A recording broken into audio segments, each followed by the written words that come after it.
마음의 독을 해독하는 법.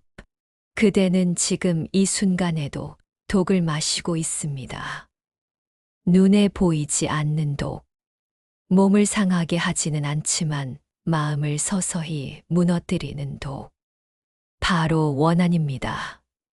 과거에 누군가 했던 말 한마디, 그때 느꼈던 배신감, 억울했던 그 순간들.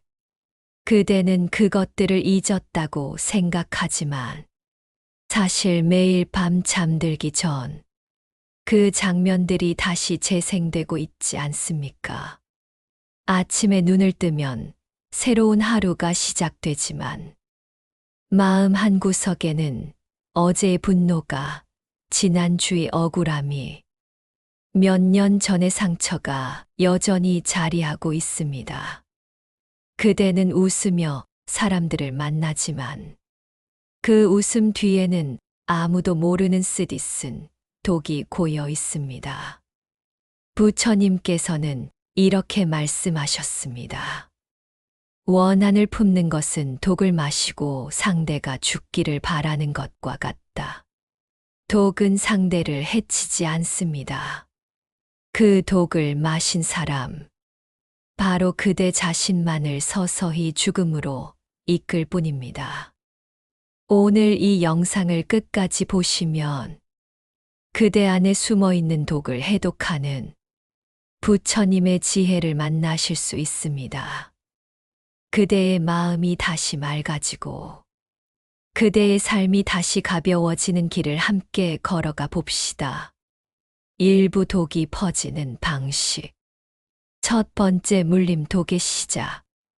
어느 날 한 농부가 밭에서 일하다가 독사에게 물렸습니다. 독사는 한 번 물고 사라졌습니다. 농부는 처음에는 별일 아니라고 생각했습니다. 물린 자리가 조금 아프긴 했지만 참을 만했습니다. 그래서 그는 계속 밭일을 했습니다. 하지만 시간이 지나자 이상한 일이 일어났습니다.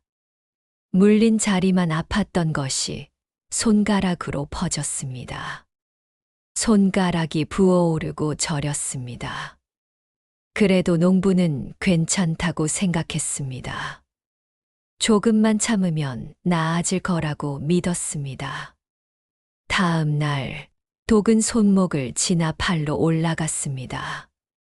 팔 전체가 시큰거렸고 붉게 변했습니다. 그제야 농부는 걱정이 되기 시작했습니다. 하지만 이미 늦었습니다. 독은 어깨를 지나 가슴으로, 온몸으로 퍼져갔습니다. 결국 농부는 쓰러지고 말았습니다. 마음의 독도 똑같습니다.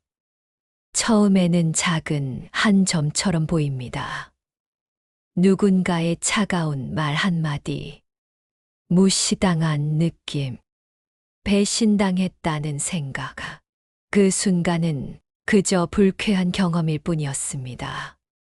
그대는 괜찮아, 잊어버리면 되라고 스스로에게 말했을 것입니다.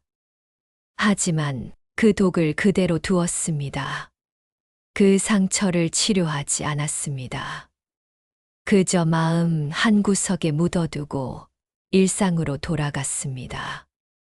그리고 시간이 흐르면서 그 독은 조용히, 그러나 확실하게 퍼져나갔습니다.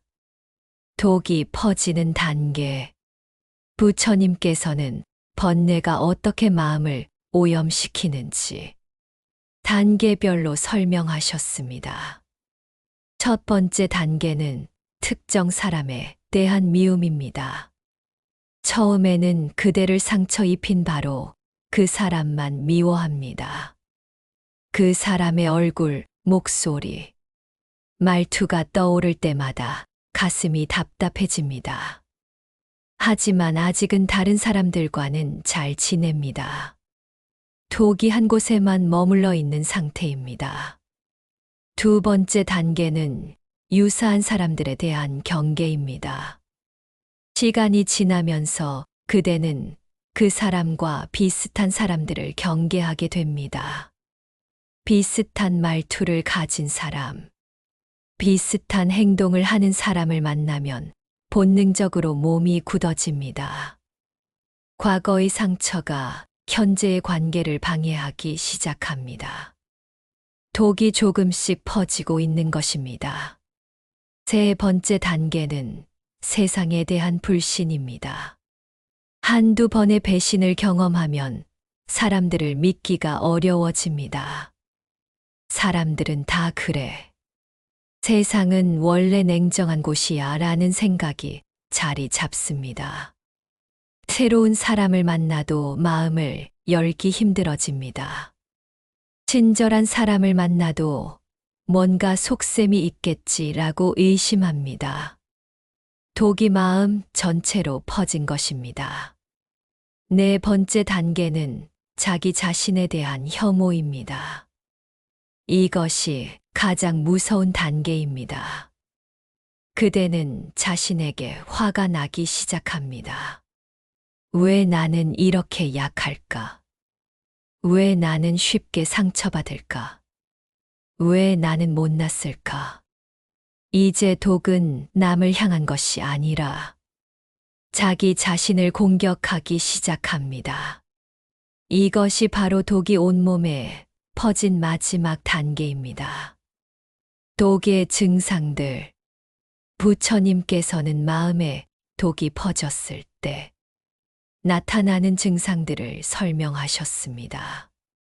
그대에게 이런 증상이 있는지 살펴보십시오.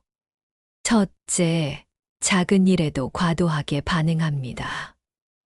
누군가 실수로 그대의 발을 밟았을 때 보통 사람이라면 괜찮습니다 라고 말하고 넘어갈 일입니다. 하지만 마음에 독이 퍼진 사람은 그 순간 과거의 모든 상처가 되살아납니다. 이 사람도 나를 무시하는 거야. 역시 사람들은 날 존중하지 않아 라는 생각이 순식간에 밀려옵니다. 작은 불씨가 순식간에 큰 불로 번지는 것과 같습니다. 둘째, 다른 사람의 행복을 보면 불편합니다. TV에서 누군가의 행복한 모습을 보면 진심으로 축하하기보다는 나만 불행한가? 왜 저 사람은 저렇게 잘 될까라는 생각이 먼저 듭니다. 이것은 마음속 독이 만든 시기심입니다. 부처님께서는 이를 질투의 독이라 하셨습니다. 셋째, 과거의 장면이 반복해서 재생됩니다. 몇 년 전, 심지어 몇십 년 전의 일인데도 생생하게 기억납니다. 그때 그 사람이 했던 말, 그때의 표정, 그때의 상황이 마치 어제 일처럼 떠오릅니다. 자기 전에, 샤워할 때, 출근하는 길에 문득문득 그 장면이 재생되면서 다시 화가 치밉니다. 이것은 독이 마음 깊숙이 뿌리 내렸다는 증거입니다. 넷째, 만성적인 피로와 무기력을 느낍니다. 몸이 아픈 것도 아닌데 늘 피곤합니다. 아침에 일어나기가 힘들고 뭘 해도 의욕이 생기지 않습니다. 부처님께서는 말씀하셨습니다. 원하는 마음의 에너지를 고갈시킨다고. 미움과 분노를 유지하는데 엄청난 에너지가 소모되기 때문입니다. 다섯째, 인간관계가 점점 좁아집니다. 새로운 사람을 만나는 것이 두렵습니다. 기존의 관계도 조금만 삐걱거리면 역시 사람은 믿을게 못 되라며 멀어집니다. 혼자 있는 시간이 많아지고 고독하지만 또 사람들과 함께 있는 것도 불편합니다. 이것이 독이 삶 전체를 오염시킨 상태입니다. 독의 전염. 더 무서운 것은 독이 전염된다는 사실입니다. 마음에 독이 퍼진 사람은 무의식적으로 다른 사람에게도 독을 퍼뜨립니다. 아침에 누군가에게 상처받은 사람은 오후에 다른 사람에게 날카로운 말을 던집니다. 자신이 받은 독을 남에게 풀어내는 것입니다. 그 사람은 또 저녁에 다른 누군가에게 화를 냅니다. 이렇게 독은 사람과 사람 사이를 떠돌며 점점 더 많은 사람을 감염시킵니다. 부처님께서는 말씀하셨습니다. 분노는 불과 같아서 이웃집으로 옮겨 붙는다. 한 사람의 분노가 가정을 태우고, 한 가정의 분노가 마을을 태우고, 한 마을의 분노가 나라를 태운다. 그대가 지금 느끼는 분노도 어쩌면 누군가로부터 전염된 것일 수 있습니다. 그리고 그 분노를 풀지 않으면 그대는 또 다른 누군가에게 그 독을 전염시키게 될 것입니다. 이것이 바로 윤회입니다. 고통의 윤회, 독의 윤회입니다. 2부, 왜 독을 버리지 못하는가? 전갈과 스님의 이야기기. 옛날 한 스님이 강을 건너다가 물에 빠진 전갈을 발견했습니다. 스님은 자비로운 마음으로 전갈을 건져냈습니다. 그런데 전갈은 은혜를 모르고 스님의 손을 쏘았습니다. 스님은 아야 하고 소리를 내며 전갈을 놓쳤습니다. 전갈은 다시 물속으로 빠졌습니다. 스님은 다시 손을 뻗어 전갈을 건져냈습니다. 전갈은 또다시 스님을 쏘았습니다. 이를 지켜보던 제자가 달려와 말했습니다. 스승님, 왜 계속 구하십니까? 저 전갈은 스승님께 감사할 줄도 모르고 계속 해칠 뿐입니다. 그냥 내버려 두십시오. 스님은 세 번째로 손을 뻗어 전갈을 건지며 말했습니다. 전갈의 본성이 쏘는 것이라면 나의 본성은 구하는 것이다. 전갈이 자신의 본성을 버리지 못한다고 해서 내가 나의 본성을 버릴 이유는 없지 않느냐? 제자는 다시 물었습니다. 하지만 스승님, 그렇게 하시면 스승님만 다치시지 않습니까? 스님이 대답했습니다. 내가 다치는 것은 손일 뿐이다. 하지만 내가 전갈을 버린다면 내 마음이 다치게 된다. 손의 상처는 며칠이면 낫지만 마음의 상처는 평생 가는 법이다. 이 이야기에서 부처님께서는 중요한 가르침을 주셨습니다. 우리가 원한을 버리지 못하는 이유는 상대방이 계속 우리를 해치기 때문이 아닙니다. 우리 스스로가 원한을 버리는 것을 두려워하기 때문입니다. 독을 버리지 못하는 세 가지 집착. 부처님께서는 우리가 원한을 버리지 못하는 이유를 세 가지 집착으로 설명하셨습니다. 첫째, 옳음에 대한 집착입니다. 그대는 이렇게 생각합니다. 내가 옳고 저 사람이 틀렸다. 내가 원한을 버린다는 것은 저 사람이 옳았다는 것을 인정하는 꼴이다. 그건 절대 안 된다. 이것이 바로 옳음에 대한 집착입니다. 그대는 옳고 싶어 합니다. 인정받고 싶어 합니다. 그래서 원한을 놓지 못합니다. 원한을 놓는 순간 패배했다고 느끼기 때문입니다. 하지만 부처님께서는 말씀하셨습니다. 진리를 찾는 자는 옳음을 버려야 한다. 옳음에 집착하는 한 진리는 보이지 않는다. 옳고 그름은 상대적입니다. 내가 보기에 옳은 것이 상대에게는 그를 수 있고, 상대가 보기에 옳은 것이 내게는 그를 수 있습니다. 이 오름의 싸움에서 이기려 할수록 그대는 더 깊은 고통에 빠집니다. 진정한 승리는 오름을 주장하는 것이 아니라 평화를 선택하는 것입니다. 오름을 버리는 순간 원한도 함께 사라집니다. 둘째, 자존심에 대한 집착입니다. 그대는 이렇게 생각합니다.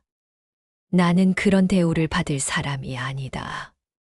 나를 그렇게 대한 저 사람은 용서받을 자격이 없다. 내가 원한을 버린다는 것은 나 스스로를 낮추는 것이다. 이것이 바로 자존심에 대한 집착입니다. 자존심이 상처받으면 마음은 복수를 꿈꿉니다. 상대방이 후회하는 모습을 보고 싶어 합니다. 상대방도 똑같이 고통받기를 원합니다. 하지만 부처님께서는 말씀하셨습니다. 자존심은 허상이다. 진정한 존엄은 마음의 평화에서 온다. 자존심을 지키기 위해 원한을 품는다면 그것은 허상을 위해 실체를 버리는 것과 같습니다. 진정한 자존감은 남에게서 인정받는 것이 아니라 스스로 평화로운 것입니다. 원한을 버리는 것은 자신을 낮추는 것이 아니라 자신을 높이는 것입니다. 복수하지 않을 수 있는 힘, 용서할 수 있는 힘이야말로 진정한 강함입니다. 셋째, 공정함에 대한 집착입니다. 그대는 이렇게 생각합니다. 저 사람은 벌을 받아야 한다. 세상이 공정하다면 저 사람은 반드시 대가를 치러야 한다. 내가 원한을 버린다면 정의는 어디로 가는가? 이것이 바로 공정함에 대한 집착입니다. 세상이 공정하지 않다고 느낄 때 우리는 더욱 분노합니다. 왜 나만 고통받아야 하는가? 왜 악한 사람이 잘 사는가? 라는 질문이 끊임없이 마음을 괴롭힙니다. 하지만 부처님께서는 카르마업의 법칙을 말씀하셨습니다. 뿌린 대로 거둔다. 악을 행한 자는 반드시 그 결과를 받는다. 하지만 그 시기와 방식은 우리가 알 수 없다다. 누군가 그대에게 악을 행했다면 그것은 그 사람의 업입니다. 그 사람은 언젠가 반드시 그 결과를 마주하게 됩니다. 이것은 그대가 복수하지 않아도 자연의 법칙으로 일어납니다. 하지만 그대가 복수한다면 어떻게 될까요? 그것은 그대의 새로운 악업이 됩니다. 상대의 악업과 내 악업이 합쳐져 더 큰 고통의 윤회를 만들어냅니다. 진정한 정의는 복수가 아니라 업의 법칙을 신뢰하고 내 마음의 평화를 지키는 것입니다. 독에 중독된 이유. 부처님께서는 또 다른 비유를 들어 설명하셨습니다. 어떤 사람이 독이 든 음식을 먹었다. 배가 아프고 괴로웠다. 의원이 해독제를 주었다. 하지만 그 사람은 해독제를 먹지 않고 이렇게 말했다.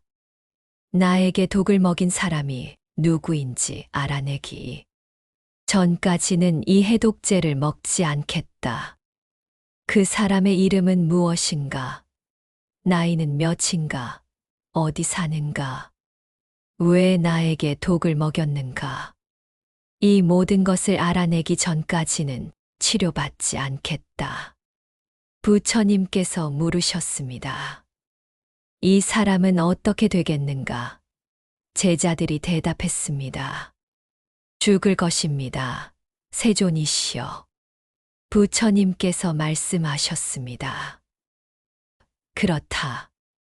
누가 독을 주었는지 알아내는 것보다 중요한 것은 지금 당장 해독하는 것이다. 마찬가지로 누가 그대에게 상처를 주었는지, 왜 그랬는지 따지는 것보다 중요한 것은 지금 당장 그대 마음의 독을 해독하는 것이다. 우리는 종종 이 실수를 합니다. 상대방이 사과하기를, 후회하기를, 벌받기를 기다립니다. 하지만 그 기다림 속에서 우리 자신이 먼저 죽어가고 있습니다.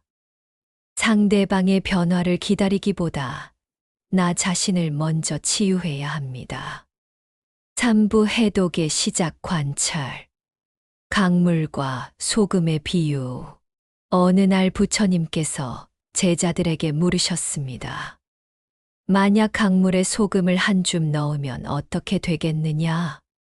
제자들이 대답했습니다. 물이 조금 짜질 것입니다. 세존이시여. 부처님께서 다시 물으셨습니다. 그렇다면 그 물을 마실 수 있겠느냐? 마실 수 있습니다. 조금 짜겠지만 마실 수 있습니다. 부처님께서 또 물으셨습니다. 그렇다면 작은 컵에 담긴 물에 소금을 한 줌 넣으면 어떻게 되겠느냐? 마실 수 없을 정도로 짤 것입니다. 부처님께서 고개를 끄덕이며 말씀하셨습니다. 그렇다. 소금의 양은 같지만 물의 양에 따라 그 맛이 다르다. 이것이 바로 마음의 이치이다. 제자들이 이해하지 못한 표정을 짓자 부처님께서 설명하셨습니다. 고통의 양은 같아도 마음의 크기에 따라 느끼는 괴로움은 다르다. 마음이 넓은 잔은 강물과 같아서 작은 소금, 즉 작은 상처나 모욕에도 흔들리지 않는다.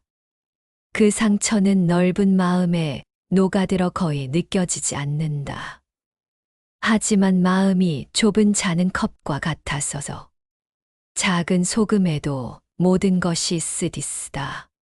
같은 말을 들어도 어떤 이는 웃어 넘기고 어떤 이는 평생 상처로 남는 이유가 바로 여기에 있다. 제자 하나가 물었습니다.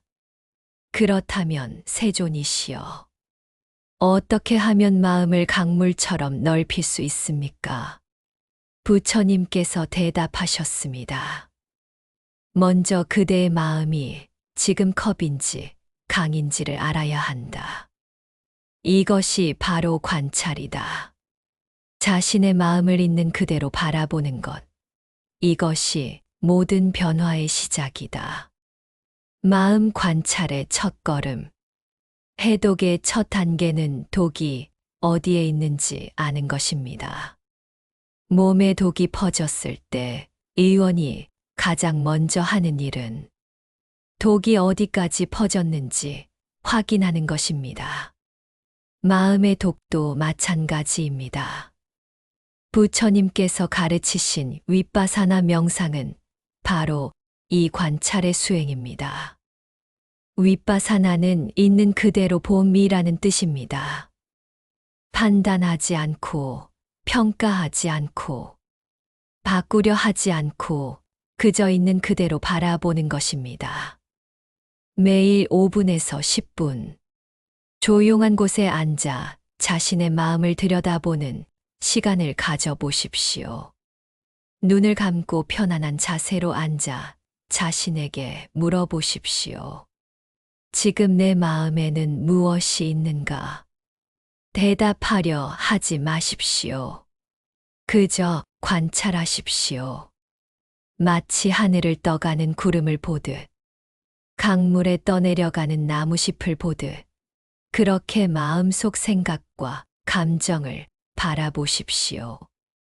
아, 지금 분노가 있구나. 아, 지금 슬픔이 있구나. 아, 지금 후회가 있구나. 이렇게 이름을 붙여주는 것만으로도 놀라운 일이 일어납니다. 감정과 내가 분리되기 시작합니다. 나는 화가 났다가 아니라 내 안에 화가 있구나로 바뀝니다.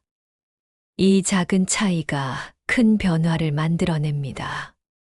화가 나 자신이 아니라 내 안에 머물다 가는 손님이라는 것을 알게 되면 그 화에 휘둘리지 않게 됩니다. 손님은 언젠가 떠납니다. 영원히 머물지 않습니다. 호흡과 함께하는 관찰. 부처님께서는 호흡을 관찰의 닻이라고 하셨습니다. 마음은 끊임없이 과거와 미래를 오갑니다. 어제의 상처를 떠올리거나 내일의 걱정을 합니다. 하지만 호흡은 언제나 지금 이 순간에 있습니다. 호흡에 집중하는 것은 마음을 현재로 데려오는 가장 확실한 방법입니다.